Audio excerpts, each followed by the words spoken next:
Bonjour à tous, enchanté. Nous allons commencer dans quelques minutes ce webinaire sur la réforme de la facturation électronique et le sujet est comment assurer sa conformité à la réforme de la facturation électronique sans complexe.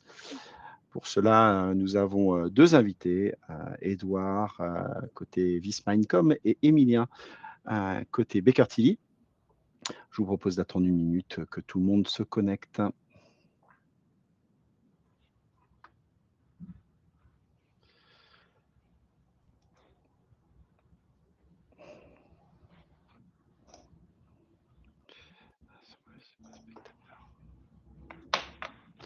Bonjour Grégory.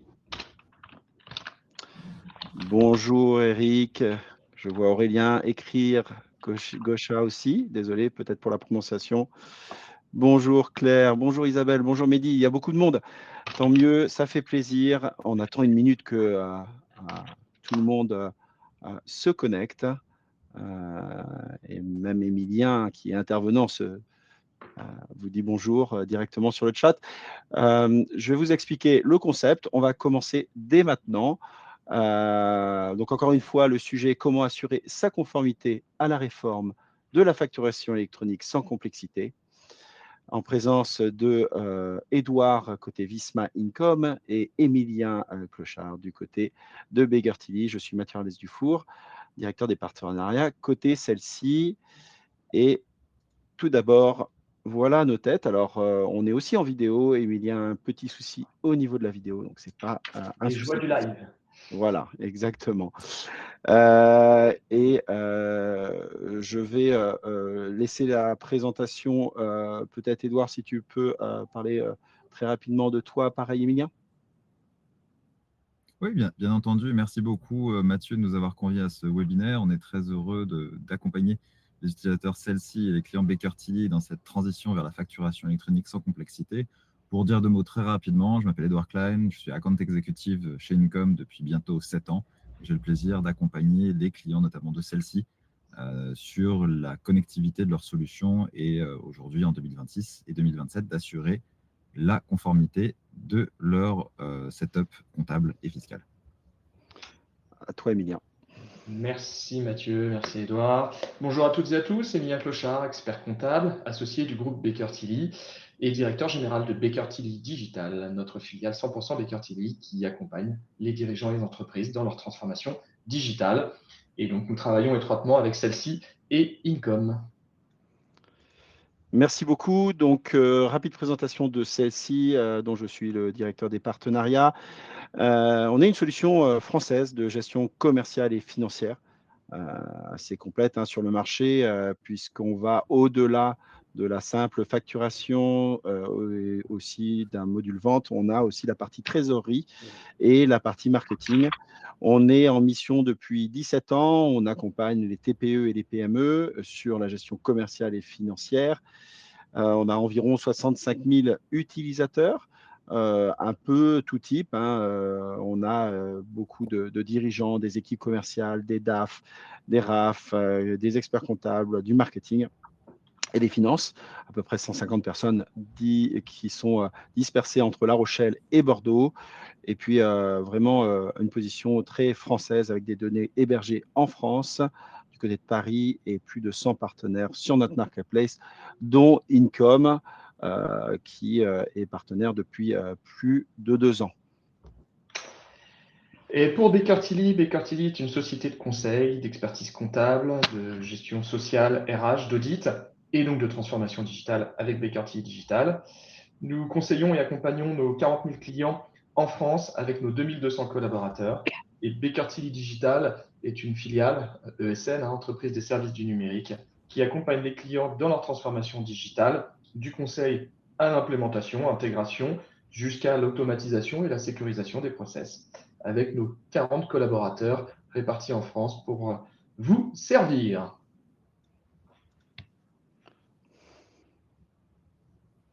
À toi, Edouard. Eh bien, concernant Income, on fait partie de la grande famille Visma. Visma, c'est un éditeur mondial aujourd'hui, puisqu'on comptabilise non plus uniquement la solution Income, mais bien aujourd'hui 200 solutions logicielles autour de la comptabilité finance sur 34 marchés, ce qui nous donne une envergure importante et surtout un retour d'expérience fort sur la facturation électronique, puisque nous en gérons dès aujourd'hui plus de 27 millions. Alors vous allez me dire comment fait-on pour gérer déjà 27 millions de facturations électroniques, et on est présent sur des marchés sur lesquels la facturation électronique est déjà une norme depuis de nombreuses années. Donc ce regard à la fois international et en termes de volume fait de nous aujourd'hui un acteur très cohérent dans le cadre de la mise en conformité de la facturation électronique. Merci à vous deux. L'organisation du webinaire, vous posez toutes vos questions dans l'onglet questions. Vous prenez un petit café, bien entendu, vous vous asseyez, ça va durer 30 minutes jusqu'à 11h30. On va essayer de pas trop dépasser et on aura une session questions-réponses de 15 minutes entre 11h30 et 11h45. Sachez que vous pouvez accéder au replay de la session via le lien partagé qui sera envoyé à l'issue de la session. Au programme, on a les principes sur la réforme de la facturation électronique et le rôle de chacun des experts dans la réforme. Et donc, on va commencer par les principes sur la réforme. Donc, cette réforme de la facturation électronique va répondre à deux grands enjeux. Pour l'administration, l'objectif principal, c'est de lutter contre la fraude à la TVA, bien entendu. La facturation électronique va permettre d'avoir des factures standardisées, structurées, et donc transmises de façon sécurisée. Ça va améliorer la visibilité sur les échanges et donc logiquement fiabiliser les déclarations sur la TVA. Pour les entreprises, les bénéfices sont très concrets aussi. Il y a un gain de temps grâce à l'automatisation et à la réduction, bien entendu, des tâches manuelles. Il y a une baisse du coût, moins de papier, moindre saisie. Et puis enfin, une sécurité accrue avec des factures qui sont traçables, conformes et mieux archivées. La facturation électronique, ce n'est pas fait pour embêter, c'est fait principalement pour traquer, pour suivre et pour baisser idéalement les coûts. Donc l'enjeu, il n'est pas seulement d'être conforme, mais de transformer cette réforme vraiment en opportunité. Donc c'est exactement ce qu'on va permettre avec un outil comme celle-ci, et d'ailleurs aussi Income et l'accompagnement de Baker Tilly va permettre de bien suivre cette réforme de la facturation électronique. Hop. Premier point, donc, le truc, c'est que la réforme de la facturation électronique, elle va reposer donc sur 3 points. Le premier point, c'est que ces factures vont être émises, elles devront être émises sous forme électronique structurée. Donc avec des formats normés, des données obligatoires.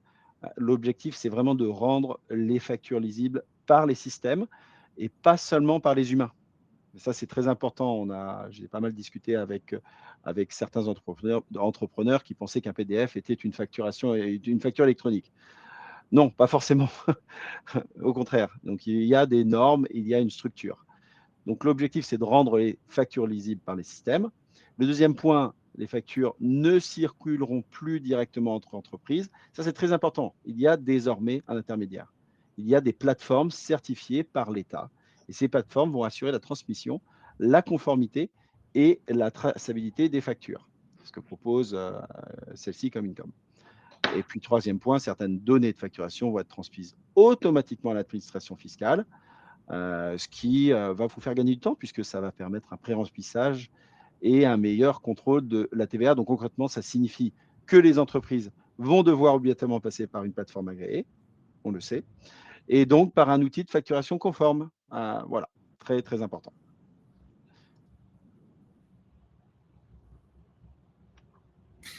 Concernant la réforme, elle ne touche pas toutes les entreprises en même temps, puisqu'elle respecte un calendrier qui est défini, qui a évolué, puisque normalement, vous le savez peut-être, cette réforme de la facturation électronique aurait dû être déployée en 2024. On a eu un petit report.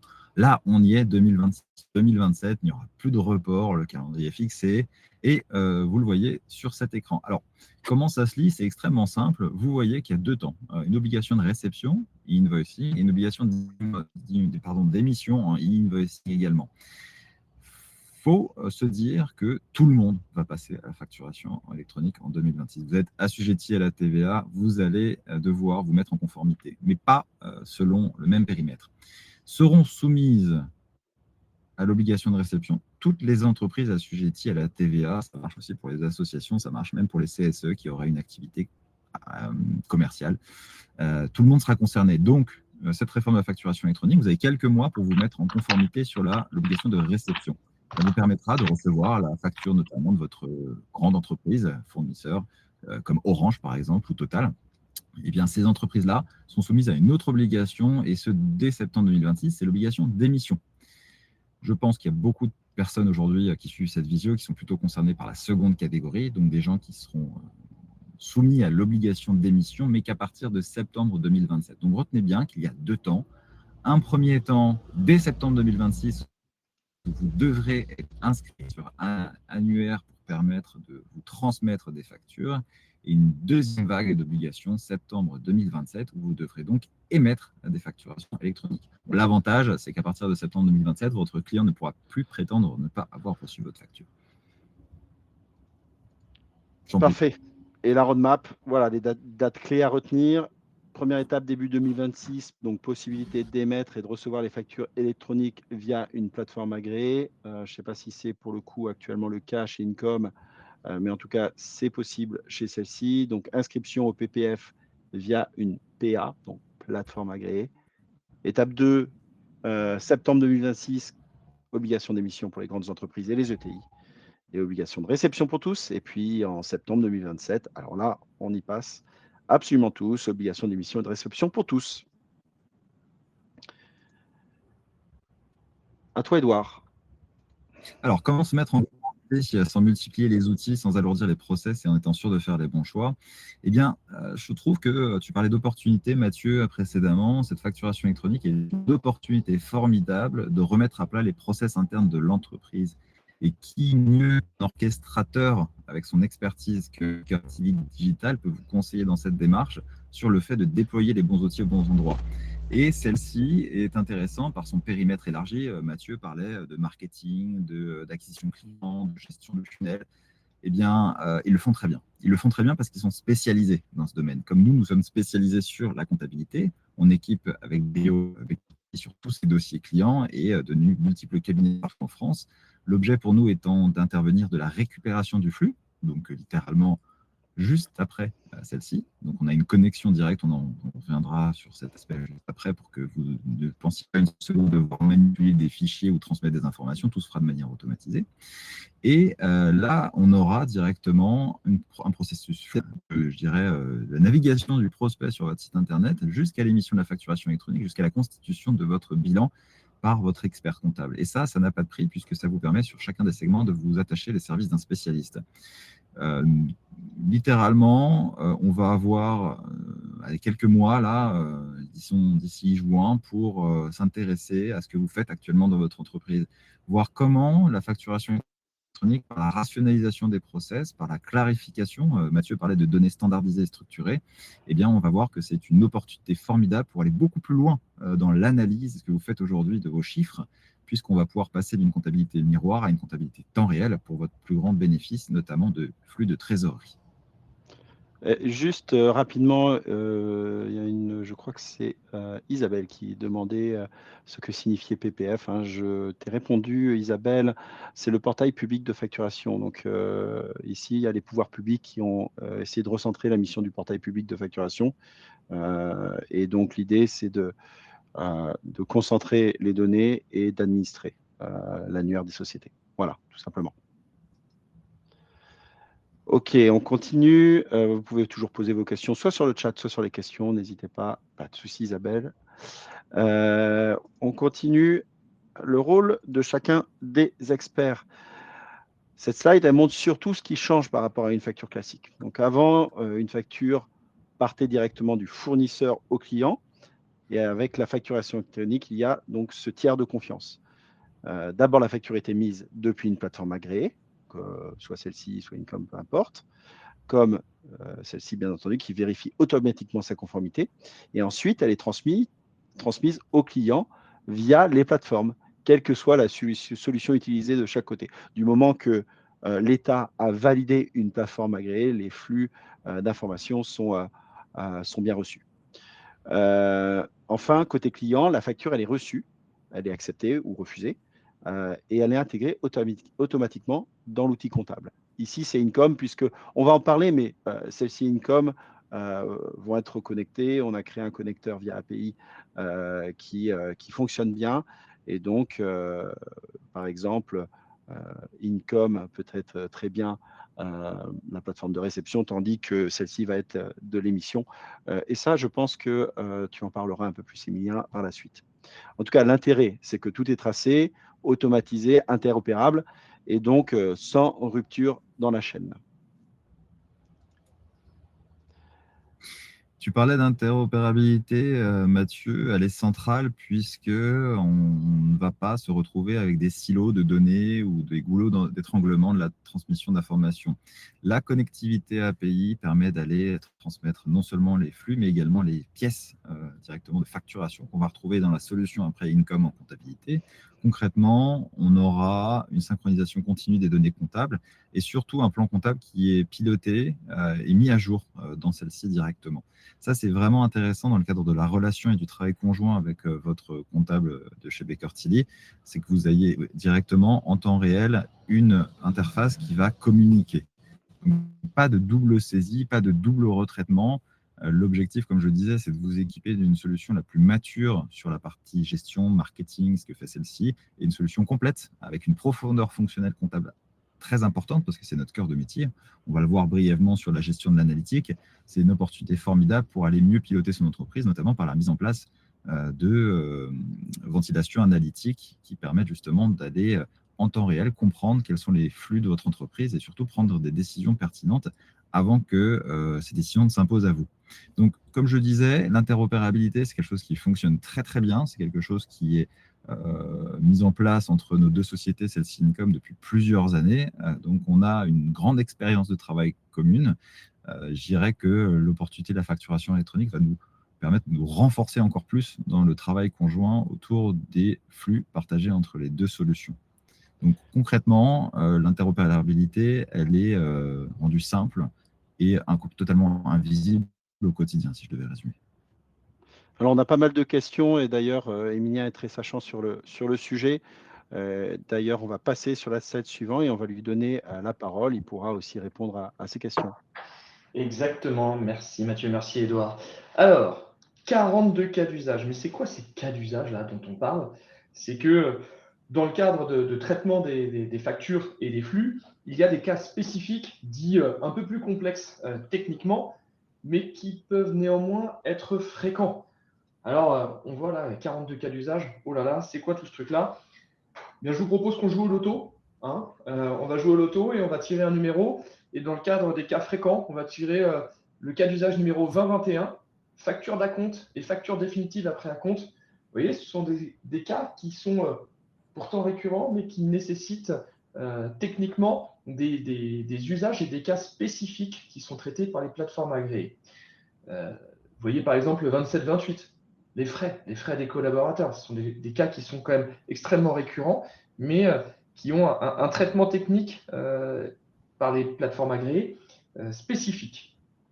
Et le dernier, je dirais, toujours au loto, le numéro complémentaire, le numéro 25 au milieu, gestion des bons et des cartes cadeaux dans le cadre du retail, eh bien, c'est aussi quelque chose qui est relativement particulier, mais complexe et technique à mettre en place.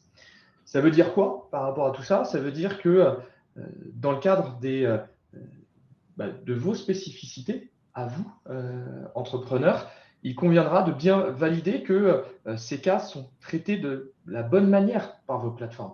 Alors avec celle-ci, Income, vous êtes entre de bonnes mains et c'est important justement de dire, mince, dans quel cas je suis concerné et comment ça va se passer concrètement avec Income et avec celle-ci. Voilà pour les cas d'usage, mais c'est important ce sujet de cas d'usage, de savoir où est-ce que vous êtes concerné là-dessus et comment ça va vous impacter. Ok, parfait. Merci beaucoup, Emilien.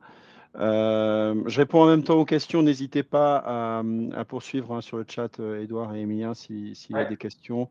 Pour répondre à la TVA, c'est non assujetti à la TVA, hors champ TVA, donc point final.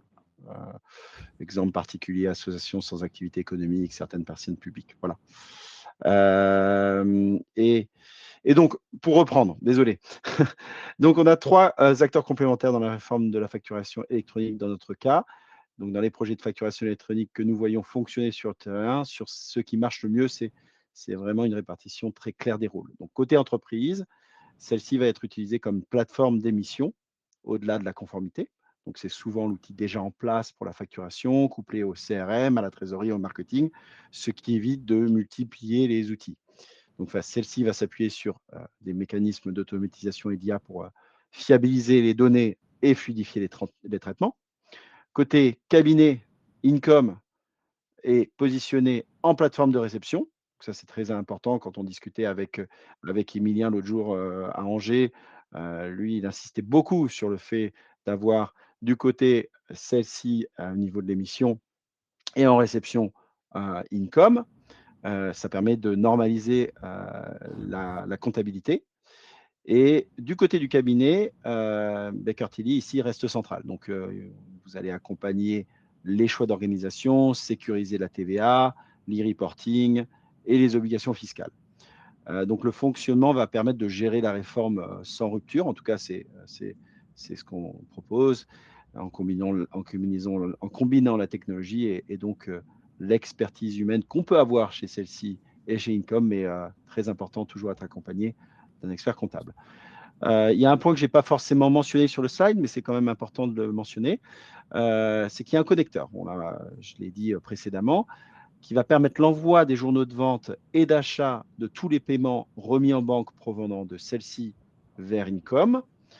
Et ce connecteur va permettre le rapprochement des paiements avec les ventes et les achats dans Income. Donc l'avantage, c'est vraiment d'améliorer la gestion financière de l'entreprise. Et tout ça assisté par un cabinet d'expertise comptable, en l'occurrence Baker Tilly. Ah, désolé, ça met un peu de temps. C'est à toi, Emilia. Exactement. Alors, c'est quoi notre rôle dans tout ça? Notre rôle, c'est de faire de cette contrainte réglementaire, on en parlait tout à l'heure, une opportunité. Ça veut dire quoi? Ça veut dire que notre rôle, c'est de s'assurer de la bonne mise en place du système d'information, du bon écosystème, mais également de l'organisation derrière. Pourquoi? Parce qu'on voit bien que tout ça, il y a deux enjeux. Il y a l'enjeu de l'écosystème informatique avec celle-ci, avec Income, mais il y aura également un impact dans votre organisation chez vous. Il y a un gain de temps, mais il faut accompagner cette nouvelle organisation et on est là pour ça. En termes de compréhension, c'est de bien comprendre également tous les impacts concrets chez vous, entrepreneurs, et de sécuriser le choix avec la mise en place du bon écosystème, s'assurer que entre celle-ci, Income, tout revienne bien comme il faut. C'est déjà prévu, donc c'est bien facilité. Mais je parlais aussi des cas d'usage. OK, mais sur les cas d'usage, comment ça se passe concrètement pour moi? J'ai justement des transactions qui sont concernées par ces cas d'usage. Eh bien, on est là pour vous accompagner et sécuriser cette mise en place réglementaire dans le cadre de votre écosystème avec Income et celle-ci, entre autres. On est là également pour en profiter dans le cadre de votre nouvelle organisation pour automatiser tout ce qui peut être automatisé autour de ces sujets de transaction, traiter, sécuriser. Et puis, il faut voir ce côté garantir la cohérence globale. Mais ce qu'il faut bien comprendre derrière tout ça, c'est que tout ça n'est qu'un outil qui permet de récupérer de la donnée et la donnée permet d'apporter derrière pour vous le bon pilotage, que ce soit par les KPI fournis par celle-ci, par Income et l'analyse des conseils que vous aurez, et notamment Baker Tilly, qui est là pour vous accompagner et conseiller, apporter le bon pilotage décisionnel associé. Alors concrètement, dans le cadre précis de la réforme de la facturation électronique, on a des diagnostics, un diagnostic digital pour s'assurer de la maturité et puis de comprendre comment vous êtes concerné, vous, en termes de cas d'usage, écosystème, est-ce que tout est bien pris en charge?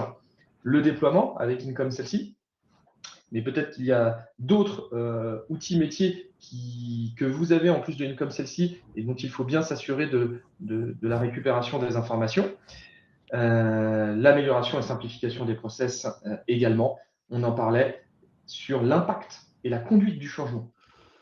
Il est primordial de s'assurer de la bonne mise en place d'une nouvelle organisation parce que qui dit contrainte dit opportunité, mais l'opportunité ne viendra et les gains de temps ne viendront que si vous adaptez votre organisation également. Et la sécurisation du process qui va si on se projette un petit peu, même jusqu'à l'externalisation complète de votre fonction administrative, le cas échéant.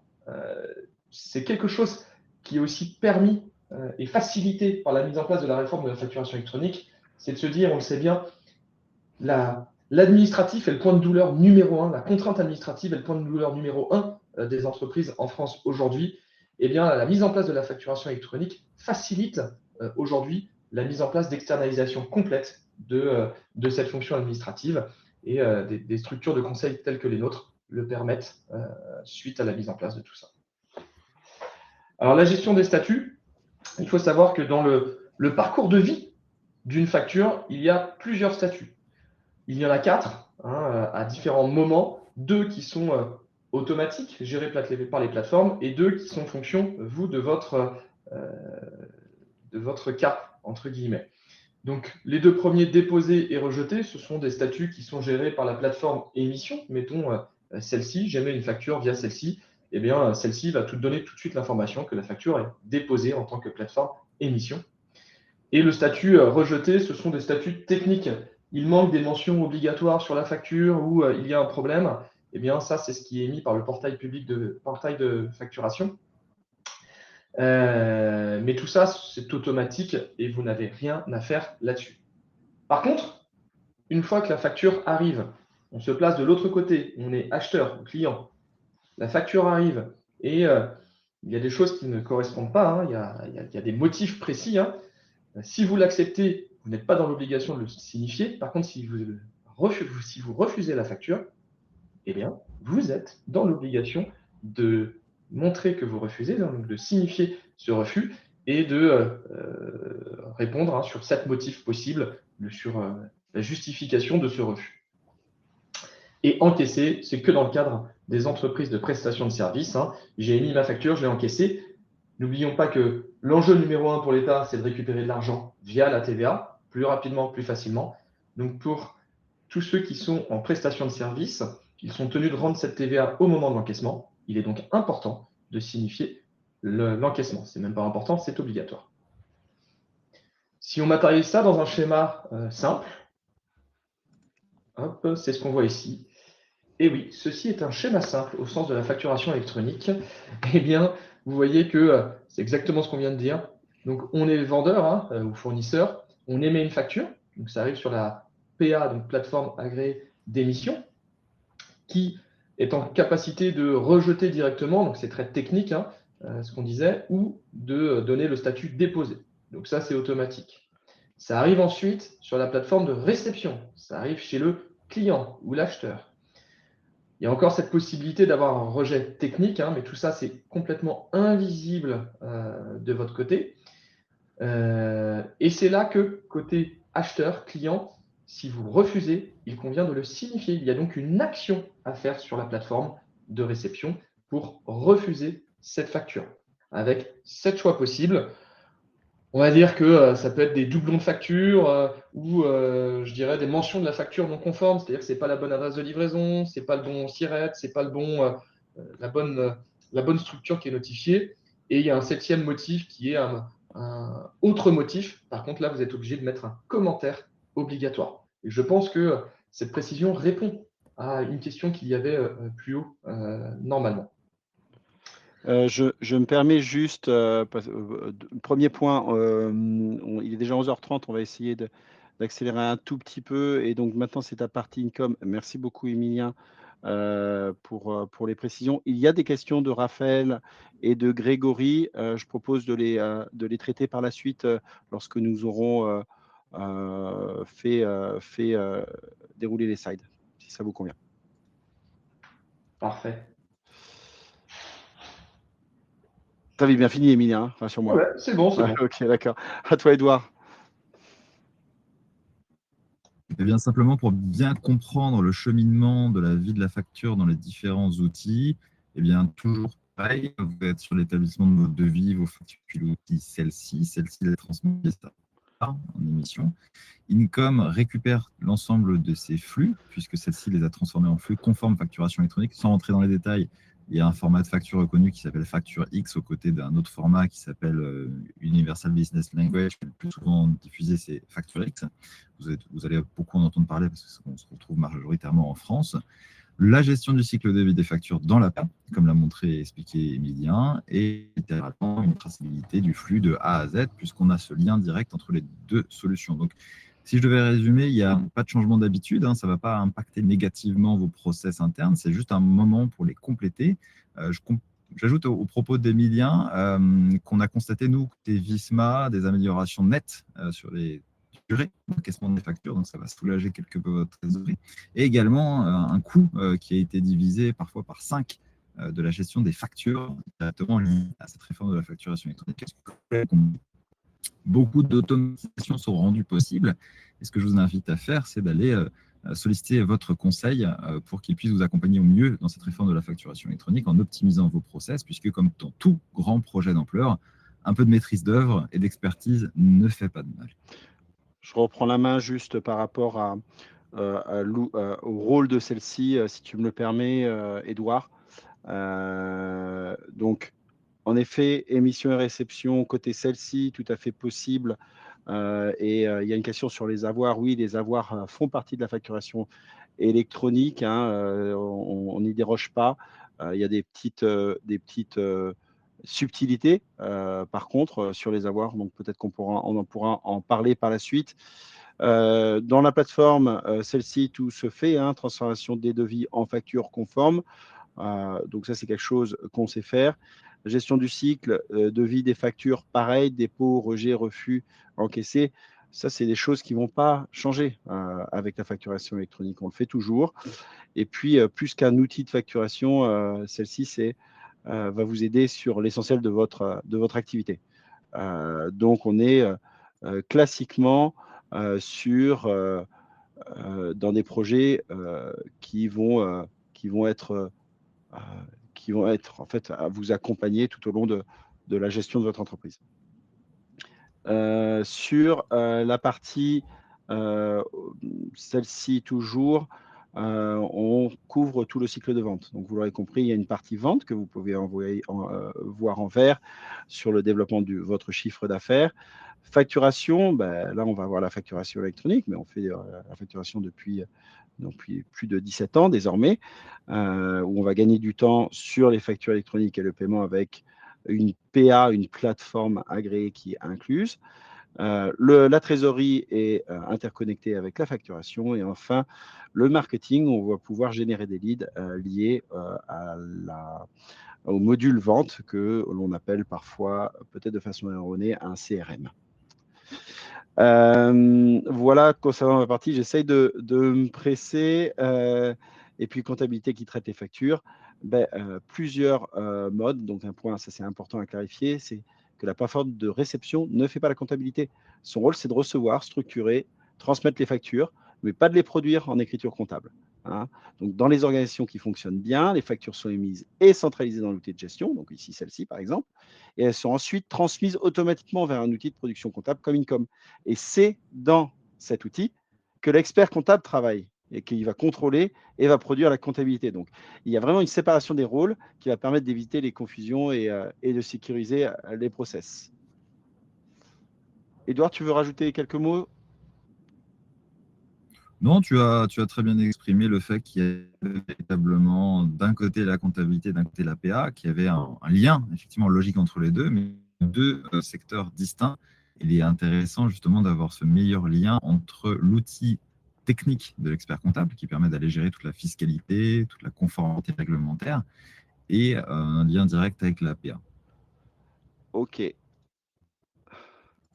Hop. Tac. Tu veux en parler rapidement sur le module pour l'automatisation des écritures ou...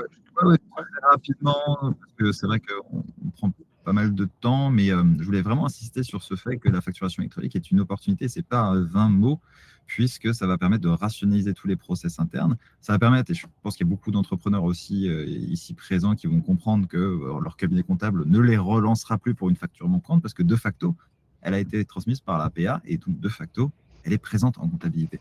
Donc je pense que ça va vraiment, et Emilien, je pense, sera d'accord avec moi, fluidifier les relations qu'entretiennent les entrepreneurs en France avec leur cabinet d'expertise comptable.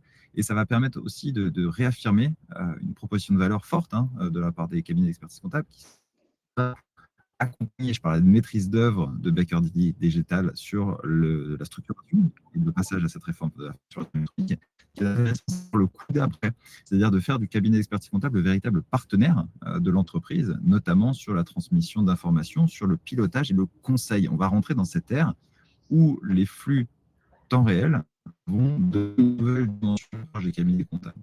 Et donc ça passe par les modules d'automatisation des écritures notamment. Si tu peux passer sur la slide suivante, ce que je vais dérouler, le but n'est pas de dérouler le périmètre qui est étoffé d'Income, mais bien d'être au but, eh bien ça va vous amener là, c'est-à-dire la mise à disposition de tableaux de bord temps réel qui vont croiser à la fois pendant celle-ci, mais des flux qui vont venir également du social, puisque Income permet d'aller agréger des flux qui viendraient de la paye. On peut aussi imaginer connecter des flux tiers pour mener une analyse BI encore plus poussée, par exemple sur des variables sectorielles comme par exemple le nombre de lits froids dans des stations de ski, comme les températures. Prenons l'exemple d'un marchand de glace qui aurait une vente corrélée aux températures. Eh bien, on peut ajouter cette variable pour créer véritablement du reporting et rentrer dans une ère où la data va vous accompagner sur véritablement du prévisionnel, à la fois trésorerie, comme vous l'avez compris, mais surtout prévisionnel pour la vie et la stratégie de votre entreprise. Tu peux passer sur la slide après. L'analytique multi-axe, eh bien, puisqu'on a des données qui sont parfaitement structurées en temps réel, pourquoi ne pas rentrer dans une nouvelle dimension d'analyse en allant beaucoup plus loin dans l'analyse des chiffres, en allant ventiler les factures d'achat sur les différents pôles, sur les différents services, de bien comprendre et mieux piloter votre entreprise par cette donnée structurée disponible en temps réel. Et tout ceci s'est rendu possible de manière collaborative sur l'interface Income, puisque le cabinet comptable peut également vous ouvrir l'accès à la comptabilité en lecture pour que vous puissiez discuter en parlant des mêmes données et du même support d'information. Enfin, sur la dernière slide, si tu continues. C'était ta dernière slide, Émile. Ben voilà, c'est parfait. Allez, tout ça, c'est le petit schéma en Y. Ah, pardon. Vas-y, Emilien, vas-y, Emilien. Ouais. Tout ça, c'est le petit schéma en Y qui synthétise un petit peu tout ce qu'on s'est dit. Vous voyez bien que ça part du fournisseur jusqu'au client. Il y a donc deux plateformes agréées, émission et réception, suivant là où on se situe. La plateforme émission concernant celui qui émet la facture, c'est-à-dire le fournisseur, et la plateforme réception, celui qui la reçoit, c'est-à-dire le client. Et le tout qui redonne l'information au PPF et plus généralement qui redonne l'information à la Direction générale des finances publiques pour toujours l'enjeu de la TVA, forcément. Voilà, c'est le petit schéma qui permet de synthétiser, mais là, maintenant, l'objectif, c'est de pouvoir répondre à vos questions. Et puis, tant que j'ai la main, Mathieu, je vais pouvoir répondre à Grégory, qui dit que j'ai bien compris qu'on pouvait choisir notre PA librement, notre ou nos PA. Je précise, Grégory, on peut avoir une PA émission, par exemple celle-ci, parce qu'on traite toute notre gestion commerciale avec celle-ci. Et puis une PA réception qui peut être soit celle-ci, parce qu'on traite aussi une partie dans celle-ci, soit directement Income, le cas échéant, parce qu'on est sur Income sur le reste. On peut avoir plusieurs plateformes, une pour la réception, une pour l'émission. Et après, la question de savoir si le logiciel de facturation a obligation d'établir. Alors, il y a des solutions compatibles. Ce qu'il faut comprendre, c'est que potentiellement, on peut passer directement par la PA pour qu'elle transforme en bon format tout ça, mais il y a un risque. Un risque financier, parce que les PA vont faire facturer ce service supplémentaire, ce qui est plutôt normal, puisqu'il y a une action qui est faite par la PA du fait que la facture n'arrive pas dans le bon format. La deuxième, c'est qu'il faut savoir qu'en Italie, Grégory, quand la réforme a été mise en place, pendant 6 mois, il y a eu 50% de factures rejetées parce qu'il n'y avait pas les bonnes mentions, parce que les solutions compatibles, c'est-à-dire celles qui émettaient les informations pour les transmettre, n'avaient pas été mises à jour sur des mentions obligatoires. Donc, on attire votre attention pour vous préparer bien en amont. L'idéal étant d'utiliser les solutions compatibles qui permettent directement, avec la plateforme agréée, de transmettre les informations qui vont bien. J'espère avoir répondu, Grégory. Et Edouard, Mathieu, n'hésitez pas à me compléter. Alors, il y a une question sur les délais de paiement qui ne risquent pas d'être encore rallongés. Alors, de facto, vous allez retrouver en comptabilité, vous allez retrouver directement dans votre PA la facture de votre fournisseur avec le délai de paiement et directement un calendrier qui va se déclencher à partir de sa réception et de son acceptation. Donc, littéralement, ce qu'on a constaté, ce sont les chiffres qui parlent, que ce soit sur les marchés italiens que cite Emilien ou bien le marché roumain qui est passé un peu plus récemment à la facturation électronique, c'est que la tendance est très forte pour un raccourcissement des délais de paiement. C'est ce qu'on a constaté à peu près partout en Europe et puis dans le monde, puisque nos amis d'Amérique centrale sont déjà passés à la facturation électronique depuis un petit bout de temps. Très bien. Moi, je vais répondre si vous n'avez pas déjà répondu, parce que je suis en train de gérer aussi les différentes questions par rapport à Grégory sur les avantages, inconvénients entre celle-ci et Income. En résumé, celle-ci, ça va être un très bon choix comme solution complète pour PME avec facturation électronique intégrée, CRM, trésorerie et marketing avec workflow commerciaux et gestion financière simplifiée. Côté Income, on va vraiment avoir une solution comptable hyper puissante, orientée automatisation des écritures, production comptable et avec une bonne capacité e-invoicing étendue. Donc, généralement, Income travaille très bien avec les cabinets d'expertise comptable. Donc, dans beaucoup de cas, plutôt que d'opposer celle-ci à Income, le mieux est souvent de les utiliser vraiment ensemble avec la facture gérée par celle-ci, synchronisation comptable avec Income pour tirer le meilleur des deux mondes. Donc, voilà, si ça permet de répondre à ta question, Grégory. Quid des avoirs? Tu as déjà répondu, Emilien, ou pas? Je ne crois pas, je ne crois pas, je ne crois pas. Les avoirs sont des factures également. Il faut les traiter, les passer dans le flux qui est prévu, le cas échéant, et avec un traitement pour pouvoir le refuser ou l'accepter de la même manière en réception. Donc, un flux de traitement qui doit suivre sa vie de facture. Je vais répondre à la question, C'est même Grégory. très important de Oui. Vas-y. je ne sais pas si vous m'entendez, c'est important dès à présent pratiquer les avoirs et annuler les factures, puisque vous comprenez bien que l'émission d'une facture permet de calculer automatiquement de la TVA. Donc, s'il n'y a pas l'avoir en face, vous allez vous retrouver à devoir payer énormément de TVA ou alors de collecter énormément de TVA, ce qui n'est pas le but. Exactement. Là, mais tu as raison de bien repréciser ça. Normalement, il n'était déjà plus possible d'annuler des factures avec des normes qui étaient passées en ce sens.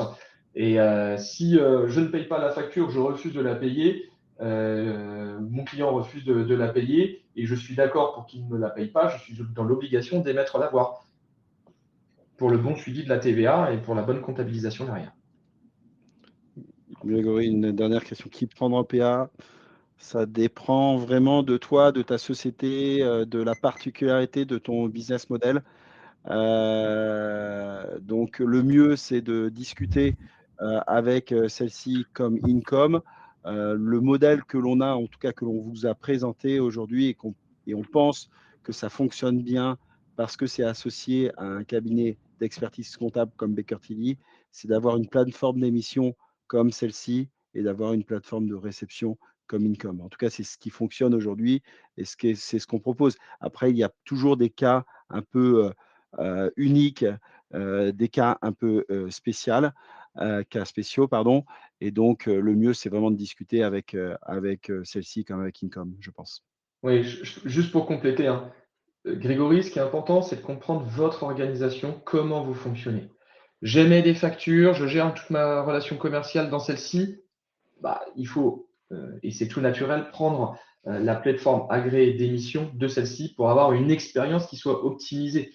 Ça semble un peu invisible, mais c'est invisible parce que celle-ci gère à la fois ce côté solution compatible facturation comme l'APA, donc comme la plateforme agréée qui transfère. Et pour autant, c'est deux technologies, entre guillemets, ou deux étapes différentes qui pour vous sont invisibles et donc votre expérience utilisateur.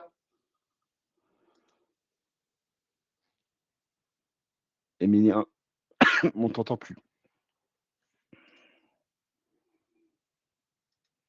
Ok. Désolé pour la toux. Emilien, on ne t'entend plus. Ouais, c'est bon, vas-y, tu peux continuer, on t'entend de nouveau. Excusez-moi. Et donc, tout ça pour dire que tout dépend de votre organisation, mais grosso modo, on a celle-ci comme outil de gestion commerciale et facturation. Il faut prendre la plateforme agréée d'émission de celle-ci pour avoir une expérience utilisateur optimisée. De la même manière, en réception, je ne gère pas forcément mes achats dans celle-ci, mais plutôt dans mon outil de comptabilité type Income ou en direct avec mon expert comptable. Eh bien, je me rapproche de mon expert comptable et d'Income pour prendre la plateforme agréée d'Income pour que ça revienne en comptabilité directement, le tout avec une expérience utilisateur optimisée. Le côté expérience utilisateur pour vous, primordial. Très bien, merci. Hop, je ferme. Il est 11h45, je ne vois pas d'autres questions. Et j'essaye de voir un peu tout ce qui a été répondu. Le rôle d'Income, le rôle de celle-ci, l'importance de les coupler et la possibilité d'utiliser une plateforme d'émission autre que la plateforme de réception. Ça, c'est tout à fait possible. L'importance d'être, bien entendu, assisté par alors je coupe le micro d'Emilien, pardon, d'être assisté par un cabinet. J'espère que ce webinar aura été efficace et vous aura permis de mieux comprendre l'utilisation, comment va être traitée la facturation électronique par les différentes plateformes telles que celle-ci et Income, que ce soit en émission ou en réception. Je vous remercie grandement en tout cas de votre écoute et vous récupérerez bien entendu l'enregistrement très bientôt par email. Merci à toutes et à tous. Merci Mathieu, merci Edouard. Merci beaucoup. Au revoir. Bonne journée à tous. Au revoir.